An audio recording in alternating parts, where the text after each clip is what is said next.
Hello, hello, hello. Welcome, everyone. Mike Sabunchi here, and you may have seen my car in a few videos of On the Trail. And today I wanted to give you a walkthrough of the GX470, which I say is stock a lot, but it's actually really not that stock. For the most part, it's got really mild mods on it. I love this truck. It's gotten me everywhere across the country, basically. And the cool thing about the GX470 is you don't need to do much to these things to get them to be really capable. Good set of Nitto tires, some wheels, Eibach lift. I even have stock upper control arms. But instead of me just talking to the camera, let me show you what we got.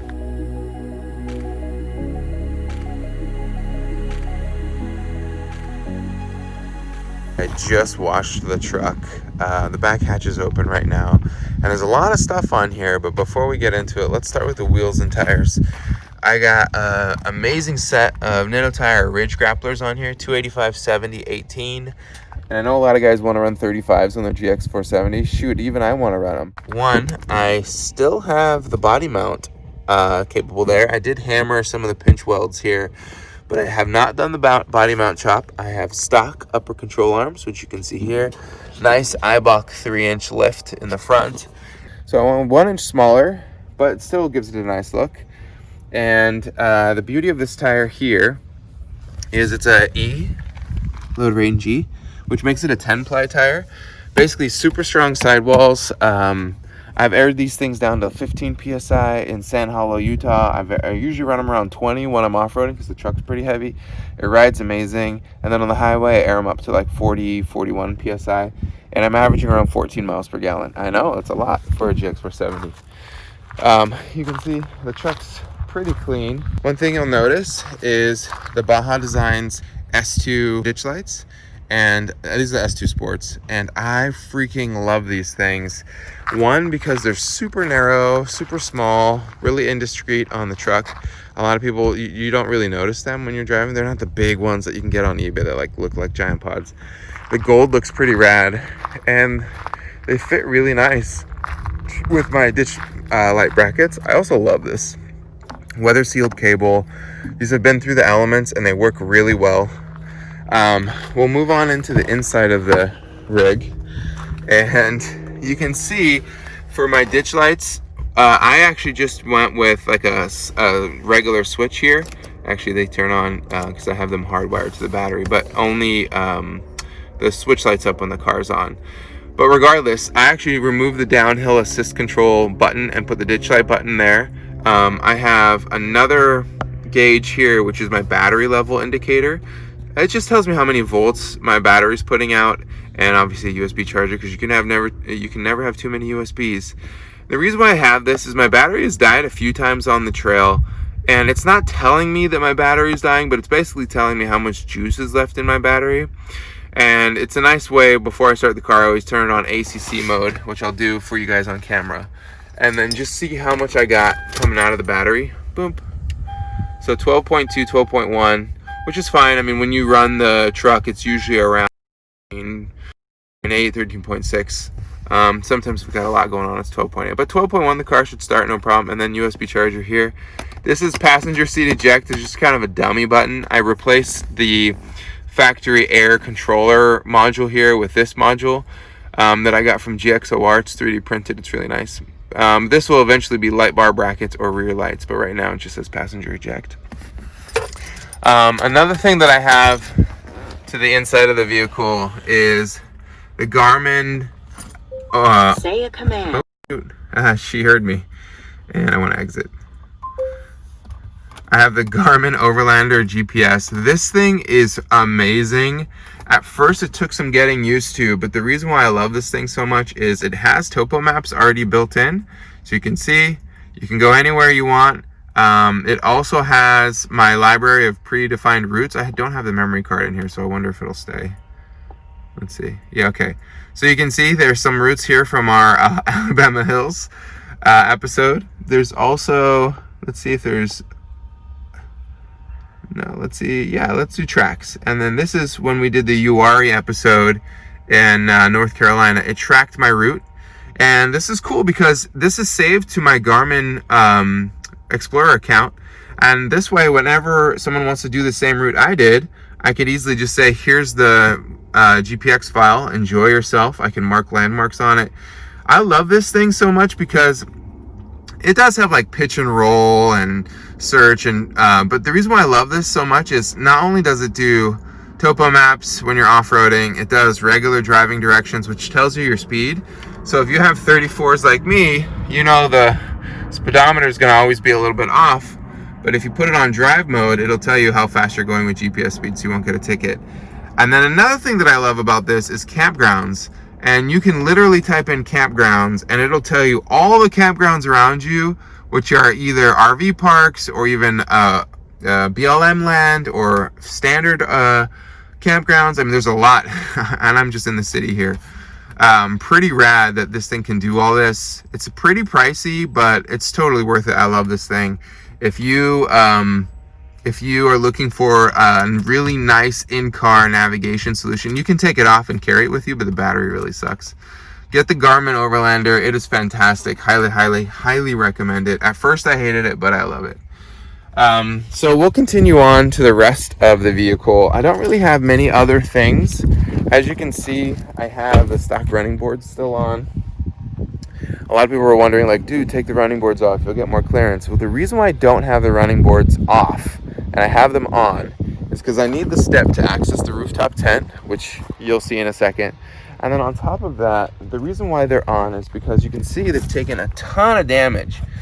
And I'm okay with those things getting damaged. It's because if you hit your truck or rig the pinch weld on a boulder hard enough and you dent or crush that pinch weld, you essentially totaled your truck. And, you know, they're going to have some guys like, well, that's the whole point of off-roading. Take off the...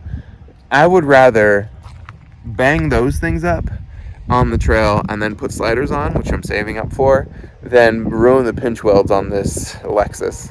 So that's why they're on. Also, I need the step to get up to do my rooftop tent. We'll come over to the back of the vehicle. And it's pretty simple back here. I don't really have much. I just have my ARB Fridge for camping, and my car's not really packed out right now. Must have some sort of battery pack to run the fridge at night. I'm actually working through solar panels right now, so I don't have them because I'm returning and I'm getting a new set. And first aid kit here, and then some essentials like the air down tool. My pump's also in the truck too. And that's it. I don't have a drawer system. I don't have a flip down table. I just have a real basic setup back here. It does get packed a lot with all my boxes for camping and overlanding, but this is pretty much how it stays all the time. Close her up. Here we go. And then we'll come over to this side and you can see that there's actually, here we go, we'll zoom. Wow, we got to really zoom out. There's actually quite a lot going on the passenger side. Rhino Rack Batwing and Rooftop Tent. And again, really simple setup, just Eibach 3-inch lift. Actually, earlier this week I went to Eibach and they upgraded the rear spring, so the truck sits a lot more even now because I got the 150-pound tent on the top, 40-pound awning on the side, and then, you know, packed with all my gear, my dog. It's probably another 400 pounds in there. So they put those extra springs on there, and now the truck sits great. But I'm going to open everything up for you guys, and we'll see how the truck looks usually when I'm in full overland mode. I mean, it looks really nice. It can get me to pretty much anything now, but we're going to go ahead and open everything up for you guys so you can see what it's like to camp in this thing. The Rhino Rack Batwing sits on a Rhino Rack platform rack. You can see the platform is here. It's called the Pioneer platform. The cool thing about the Pioneer platform is it's made for just about anything. Here, we'll get up on top of the rig and show you. You have rails here, you have rails here, you have little tabs here. There's tons of accessories built for this platform, and there's a lot of accessories that aren't built for the platform. So I'm gonna give you guys a rooftop tent pro tip right now for your rooftop tent onto your Pioneer platform. And I don't know if you can see it, but if you want to mount your rooftop tent onto your Rhino Rack Pioneer platform, I highly recommend the Front Runner quick release mounts. And those are essentially made for a Front Runner rack, but I drilled the holes to be a little bit wider. They're made out of stainless steel, so they're safe. I put on the quick release tabs, and what that allows you to do is that allows you to put any rooftop tent that has those channels in the bottom onto your Pioneer platform.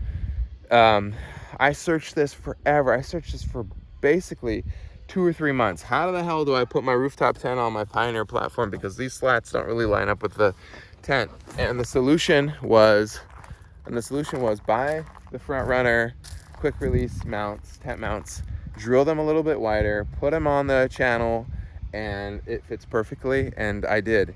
And the cool thing is they're stable on here. They are super rock and roll stable. You can see them there. And they are truly quick release. So if you want to take your tent off, you literally just flip open 4 tabs and you can reach up and grab it off. And the tent weighs about 150 pounds, so grab a buddy or a friend, but it made my life so much easier. The next things I'm going to do up there is I'm going to build my own jerry can mount for the top of the platform rack.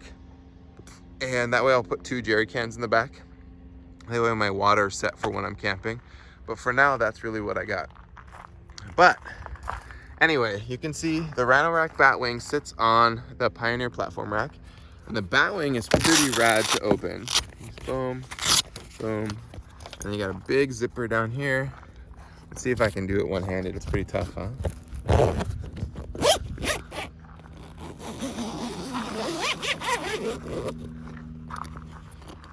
A lot of these, overland setups, rooftop tent is the end-all be-all of what makes you an overlander. And I'm gonna have to show you why I chose the Tough Stuff Overland tent. The Tough Stuff Overland, or the Tough Stuff tent that I have, is the Scout, which is the most basic bare bones model tent they make. And I got this tent about 3 years ago, and I didn't know anything about rooftop tents. And back in the day, there were no hard shell tents. So if you're gonna get a rooftop tent, I highly recommend you do your research, because every tent's different. This guy is a perfect base model tent. I added the shoelace as a pro tip so I don't have to get on the car to open and close the thing. But it's a soft shell tent, so you can see the tent opens up here with the soft shell, comes out to the side. You have nice awning and shade here. Weighs a lot, but it's really big, and I love this because I can camp with me and my dog with plenty of room to spare. There's a table up there. I have power hooked up from my battery pack, and it's a pretty awesome setup. And instead of me talking about it, how about I show you guys what it looks like? All right, this is actually pretty easy to do. First, you unzip it all the way, and I added this nifty 50 shoelace, so I'm gonna go on the other side and unzip it. There's a lot of getting up and down on the truck when you want to open up the rooftop tent, and that's why I have the shoelace, so it'll make my life a lot easier. See, I'm already pulling, and I don't even need to be up on the vehicle. Let's get this over here. All right. You can see it's kind of a bind around the corners. You don't want to rip the fabric. A lot of people ask if I oil my zipper. I don't oil my zipper. It's a dumb question. I probably should, but anyway, let's get this opened up. There's a ladder here. This is an OG slide ladder. Highly recommend getting a telescoping ladder. This only has one setting to pop in. The beauty of the telescoping ladders is you can adjust the angle and the length of the ladder. And this should just pull down. Let's see. Yeah. All right, now let's go up and get the ladder and open the rooftop tent. So I gotta climb up here. All right.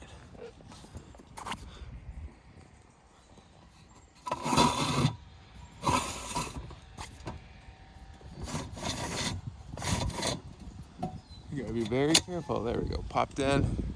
The reason why I have to be careful is there's only one length for this ladder. And so if I miss that little pop there, I have to redo the whole thing, and this slide can come out. So pro tip, if you're gonna buy a rooftop tent, don't get a slide ladder, get a telescoping ladder. And ladder's up.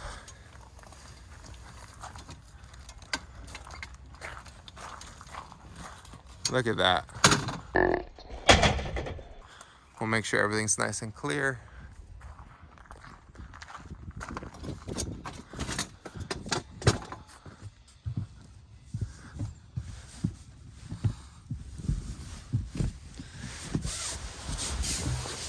Look at that, in the tent with these. And pretty good view of the hood and whatever that truck is.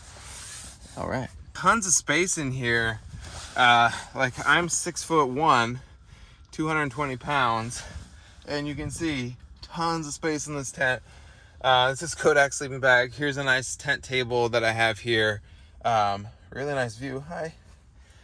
This is pretty awesome. I actually went with a little bit of a bigger tent just so I have space. I don't like to feel confined on the top. It's almost like I'm driving like a snail with my house on my back when you go overlanding. But this is where the action's at. This tent has seen it all, from an 18-degree blizzard to 90-degree heat to rainstorms, snowstorms. It was like 14 degrees of a freeze night once, and it's held up. It's definitely worth the money for sure, but there are nicer tents out there. So if you don't really want to get something so big and heavy, get whatever tent you want. But the beauty is you get to be up and away from it all. All right, let's continue with the setup. All right, this bad boy flips open. These are all your stakes and your, I guess, extra rope and webbing. And the reason why you need all that is because look at how big this Batwing is. It's a giant sail. And when we take it out, you're gonna need to stake it down no matter where you're at. Even in light wind, you really need to stake this thing down because it'll catch and it'll flow up over the truck and break everything. And I know because it's happened to me twice.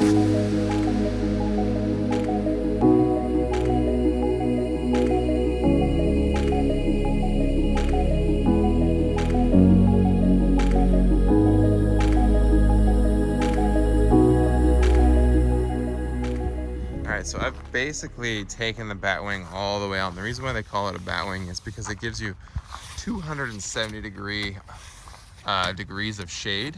And we're gonna pull this last guy down, put him out. These are really convenient, they twist lock. These are really convenient, they twist lock, so twist lock. And then the last step here is you really gotta put some crank on this, but you can see this little guy here needs to go onto this thing, and it's a little short, but all you got to do is extend the line and then cinch it. So we're going to do that right now. All right, so extended the line, we're going to cinch it onto here. Let's go a little wide so you guys can see what I'm doing. Cinch it onto here, and then it's pretty much set up now, but I'm going to pull up some of the slack with this thing. All right, and we'll make the Batwing go a little bit higher. It seems a little low.